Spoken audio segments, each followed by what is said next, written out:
Well, hello. It is really, really nice to see you. It's time for another lesson, and you see that we have the same decorations that we had last time. It is this Sunday, the second Sunday after Epiphany. Do you know that word, Epiphany? When you have an epiphany, you realize something. The lights go on, your brain catches it, you grab it, you understand it. That sometimes people who realize something big will say they've had an epiphany. So this is the second Sunday after Epiphany. It's a season of the church year, and it's a season in which our eyes are opened, that we see more and more about Jesus. We see more and more about God. And our story today has got some of that in it, that we're gonna see some new things today. It's a story about learning from other people's really big mistakes.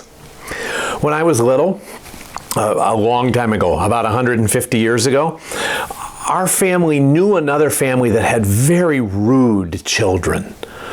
These children would call their parents names, they would say horrible things, they were disobedient, and we spent some time with them, which was odd. The parents got along, but I remember just watching these children be so bad and thinking to myself, this is awful. Not that I was a perfect child, I wasn't, right? I made big mistakes, but boy, oh boy, were these kids bad. And watching them, I learned a lot about who I didn't want to be, how I didn't want to act. There's some of that in this lesson today. So remember last time when we told the Bible story, the people of Israel were gathered around God's holy mountain, and Moses had gone up into the mountain, and he had gotten the 10 commandments from God, right? And we went through the 10 commandments together last time. I mean, that you have no other gods but God, that we don't take God's name in vain, that we remember the Sabbath day and keep it holy, that we honor our mother and father, that we don't murder, that we don't commit adultery, that we don't steal, we don't lie, and we don't spend our whole lives wanting everybody else's stuff. That word's called coveting, but it's really just envying other people's stuff, not being glad for them when they have something. So anyway, God has given Moses these commandments. He's written them on the tablets, on those tablets of stone that we talked about.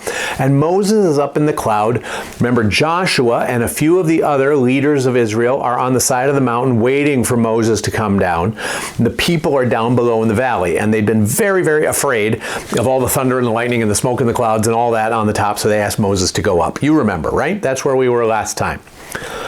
So Moses is up in the clouds, up talking to God for 40 days.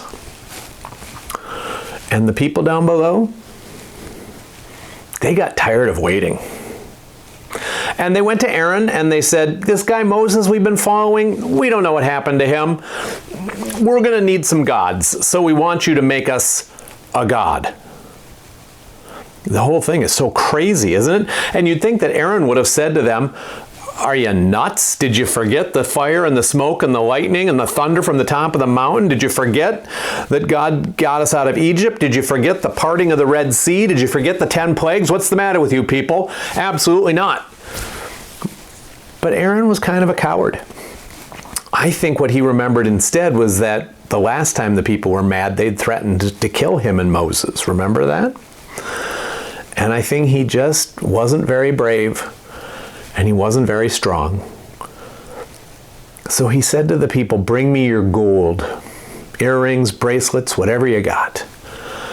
And the people brought Aaron their gold, and he put it in the fire, and he melted it, and he formed it into the shape of a golden calf, like the Egyptians would worship. And he put the calf out in the middle of the camp, and he said, Israel, here's your God that got you out of Egypt. And the people were happy. They liked having a God like that. And Aaron said, tomorrow we'll offer sacrifices and we'll have a big party. And the people said, woohoo, yay! So the next day, that's exactly what they did. Aaron offered sacrifices to this golden cow, this golden calf. And the people ate and drank and danced and sang and did all kinds of naughty stuff around this golden cow. And up on the mountain, God said to Moses, "Hey, Mo." Moses said, "Yep. You're not going to believe what's going on down there. Those people that I rescued from Israel, or from Egypt, those people are worshiping a golden calf. They're singing and dancing and being naughty all through the camp. I'll tell you what, Moses, you just get out of my way. I'm going to destroy them, and I will make you the head of the new people Israel. Your kids, your grandkids, your great-grandkids. I've had enough of these people." And Moses said, No, wait, please don't destroy them. If you destroy them now, the Egyptians and all of our enemies will say, "Yeah, God just brought them out of Israel into the wilderness to destroy them." You don't want that. Please forgive them. Let me go down and deal with them, please. And God said, "All right." So Moses ran down the mountain. He got those other elders. He got Joshua, and he's holding the tablets of stone that had God's writing on them with the 10 Commandments. And they went down to the camp, and as they got near to the camp, Joshua, who didn't yet know what was going on, said, "There's a weird sound from the camp. It's not like it sounds like a battle kind of, but it's not the sound that winners would make. It's not the sound that losers would make. There's a party going on down there." And Moses said, "You have no idea." And they go down into the camp, and Moses sees everybody cavorting around this golden calf, eating and drinking and being naughty around this golden calf, praising it like it was a god that did something for them. And Moses is so angry, he takes those 2 tablets that God wrote on, and he smashes them on the ground and breaks them. And he goes into the camp, and he grabs that golden calf, and he puts it back into the fire until it's just a lump.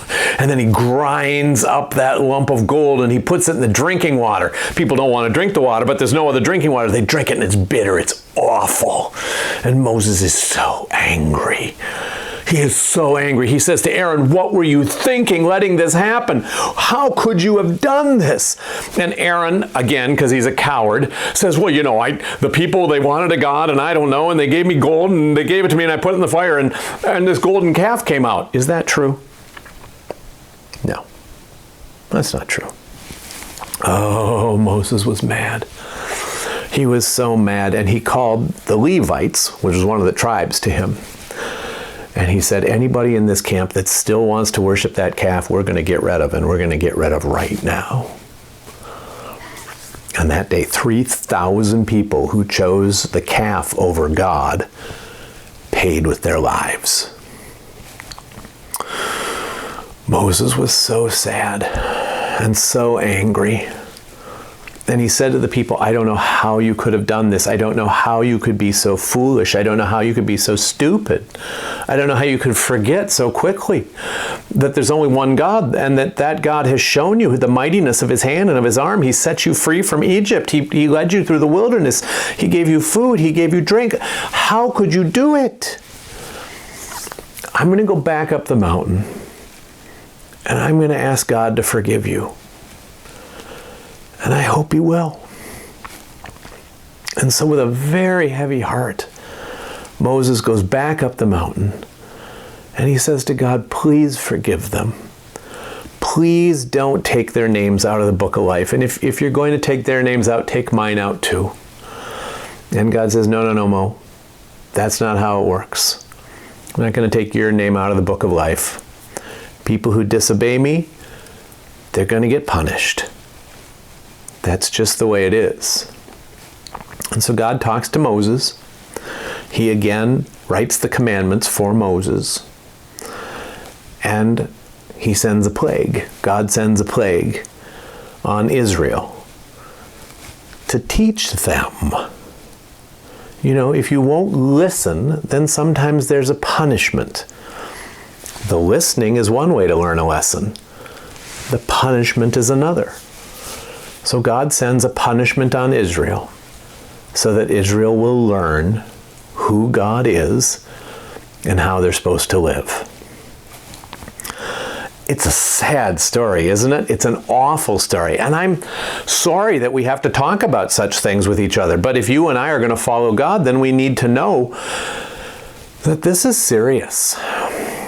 And that God really does expect us to listen to him and to do what he tells us to do. So I'll be praying for you that you'll listen to God and obey God. And I would really appreciate it if sometimes you prayed for me. I know you pray for your mom, dad, grandma, grandpa, brothers, sisters. I know you do that, and that's a wonderful thing. But sometimes if you'd pray for me too, I would be very grateful that I would listen to God and that I wouldn't need the punishment. So that's the lesson. We see more about God today, didn't we? That God's like a very good parent, that God is willing to talk to us or punish us. We get to choose whether we want to be talked to or punished, but God is going to help us to be who he wants us to be. You have a wonderful week. I cannot wait to see you and to talk to you again. I'm grateful for the pictures you send me and the questions and the letters you send me. And I hope that you grow strong, not only in your body and in your mind, but in your trusting heart. I'll see you soon. Bye-bye.